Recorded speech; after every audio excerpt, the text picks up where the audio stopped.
The history of the World Cup has been shaped by iconic players.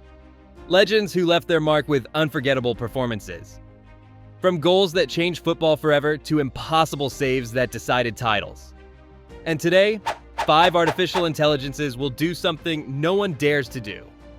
Choose the greatest World Cup 11 of all time. Let's start with the manager. And here, DeepSeek didn't hesitate for a second. Mario Zagallo.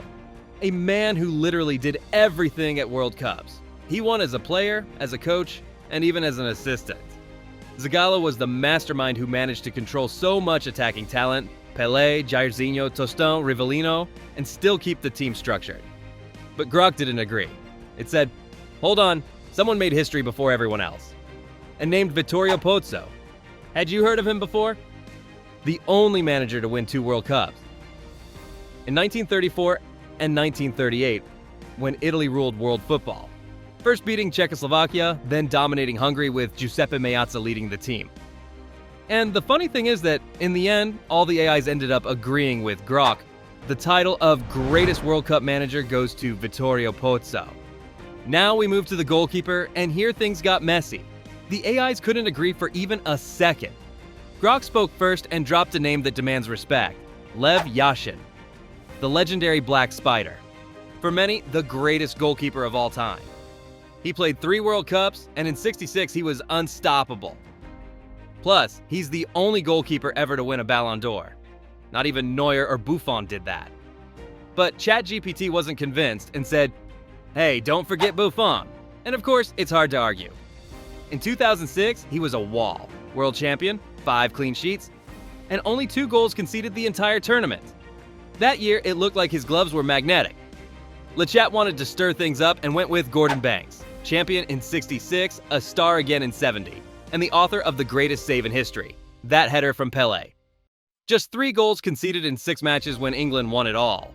If there was a synonym for security in goal, it was him. And when it seemed like no one else could join the fight, Gemini stepped in. Dino Zoff. Played in 4 World Cups, won in Spain '82, and lifted the trophy at 40 years old. While others were thinking about retirement, he was lifting the biggest trophy in football. 4 votes. 4 different goalkeepers.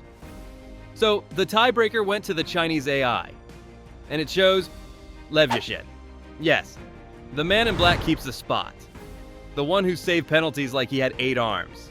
We move on to the defense, starting with the right back. And here, there really wasn't much debate.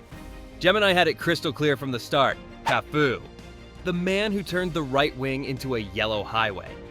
He's the only player in history to play in 3 consecutive World Cup finals. 3.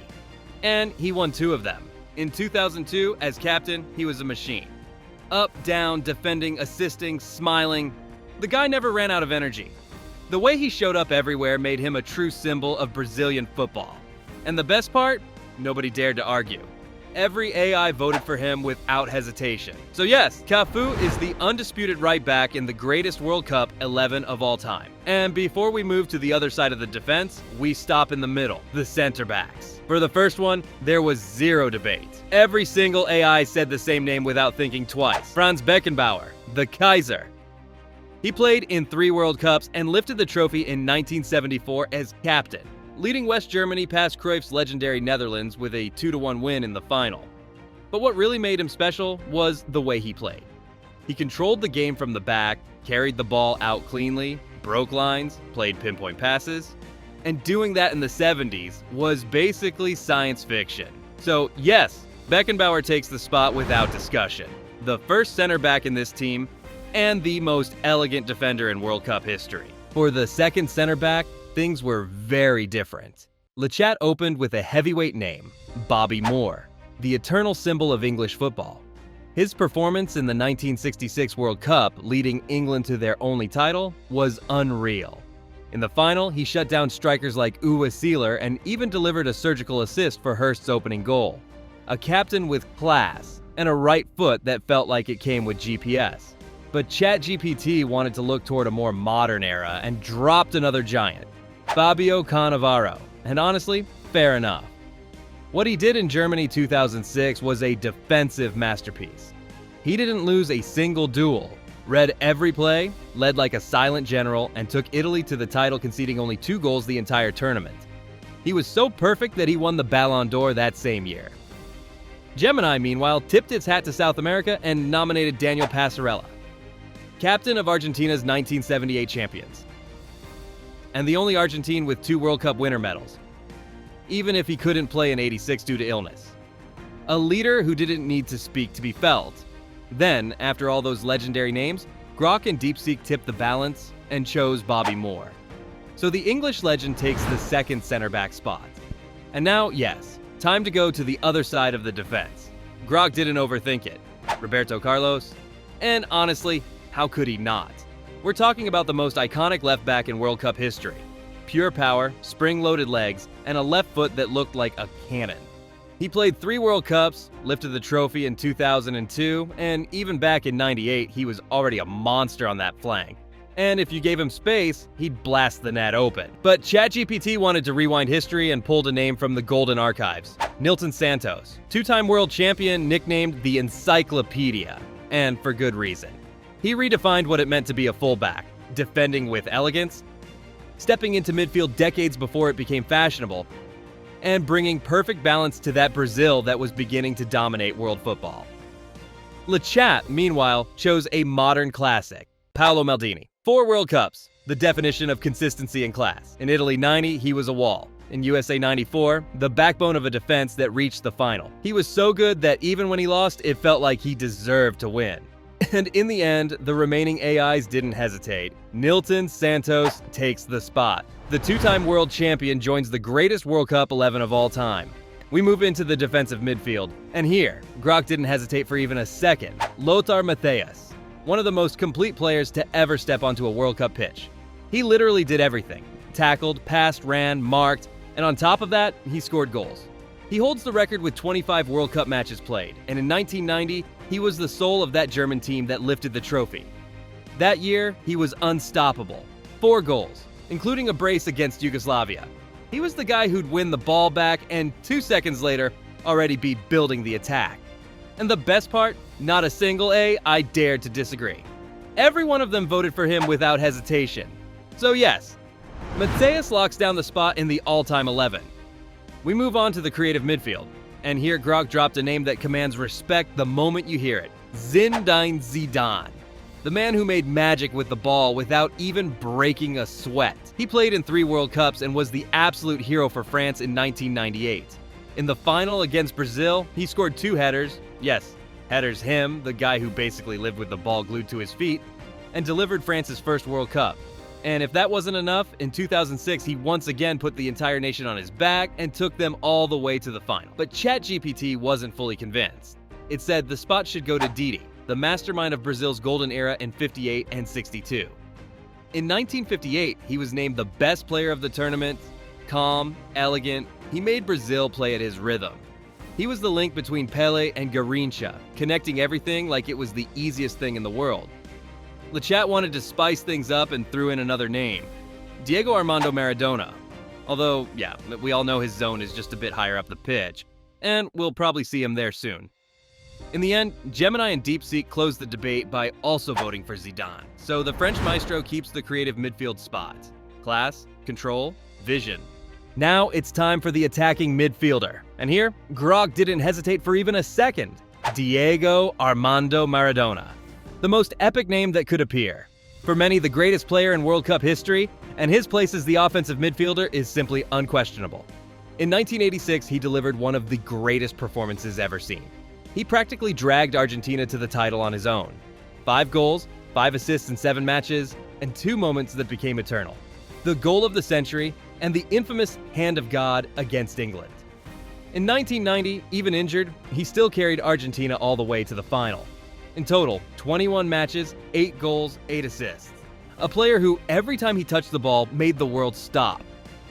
And as if it were deja vu from other videos, Lechat brought up Lionel Messi. And sure, he could easily win this spot too, no doubt about it. But this time, the rest of the AIs agreed with Grok. So Diego Armando Maradona enters the team as the number 10. Let's move to the attack, and we start on the right wing, where Gemini didn't overthink it. Lionel Andres Messi. World champion in Qatar 2022 and Golden Ball winner of the tournament, becoming the only player in history to win that award twice. He's Argentina's all-time top scorer and also the top assist provider in World Cup history. And in 2022, he broke a ridiculous record. The only player ever to score in the group stage, round of 16, quarterfinals, semifinals, and the final of the same World Cup. But hold on, he wasn't the only name in the conversation. Lichat raised a hand and said, wait a second, what about Garrincha? World champion in 1958 and 1962, Golden Ball and Golden Boot in the 62 World Cup, when Brazil lost Pelé to injury and he carried the team to the title. His dribbling was pure torment for defenders, a constant threat. And the craziest part? With Garrincha on the pitch, Brazil almost never lost. And then the rest of the AIs cast their votes, and yeah, it surprised me too. Garrincha. He takes the spot in the team. And on the other side of the pitch, things got heated because there were a lot of opinions flying around. Gemini was the first to raise a hand and drop a legendary name, Roberto Rivellino, a key piece of that mythical Brazil 70 team. His long-range shot was a cannon, and in Mexico, 70, he scored 3 goals, won the title, and earned a spot in the team of the tournament. But he wasn't the only candidate. Grok wanted something more modern and voted for Angel Di Maria. And the arguments are strong. Decisive in multiple World Cups, especially in 2022 when Argentina became champion. In the final against France, he scored a crucial goal, was the heartbeat of the attack, and played a big part in the opening goal. Still, opinions were truly divided, and ChatGPT made that clear when it proposed another name impossible to ignore, Kylian Mbappé. World champion in 2018, Golden Boot in 2022 with 8 goals, including a hat trick in the final. 12 World Cup goals before turning 24. That's not potential, that's already history. And as if that wasn't enough, DeepSeek completed the chaos by calling upon a myth, Johan Cruyff. He didn't win a World Cup, but in 1974, he changed football forever. The brain of the total football Netherlands, the face of the revolution. 3 goals, countless assists, and a legacy that reshaped the sport. With so many heavyweights on the table, the final decision came down to the French AI. And it chose Roberto Rivellino. The Brazilian left footer takes the spot on that wing. One position was still missing. And here, Gemini didn't hesitate for even a second. Ronaldo Nazário. Because if we're talking World Cups, there's no way you can leave him out. Oh, fenomeno.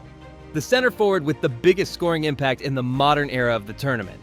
He won 2 World Cups and is the second highest scorer in history with 15 goals. In Korea-Japan 2002, he was unstoppable. The ultimate leader, smiling assassin, and owner of 8 goals that earned him the Golden Boot, including 2 in the final against Germany. Speed, power, and finishing so lethal it felt like playing FIFA on easy mode. And the craziest part? Not a single vote disagreed. So yes, Ronaldo Nazário takes the number, 9th spot, the perfect striker. But of course, we still had the substitutes, and these guys could start for any team on the planet. As backup goalkeeper, the pick was Gianluigi Buffon. Because when your bench keeper is a World Cup champion and a living legend, you know the level here is ridiculous. In defense, Fabio Cannavaro joins him. Ballon d'Or 2006 for that flawless World Cup run with absolutely 0 mistakes. And alongside him, the most mentioned defender was Daniel Passarella, the captain who lifted Argentina's first World Cup in 1978. In midfield, the first name was Andrea Pirlo, the master of tempo and precision. And next to him, none other than Johan Cruyff, because even on the bench, his name weighs more than entire teams. And up top, yeah, there was debate. But the chosen ones were Miroslav Klose, the all-time top scorer in World Cup history, and Pelé. Yes, Pelé. On the bench. That's how competitive this team is. No doubt many legends were left out. But at the end of the day, only 11 can start. What do you think of the picks? Drop your thoughts in the comments, hit like, and I'll see you in the next one with More Than Football.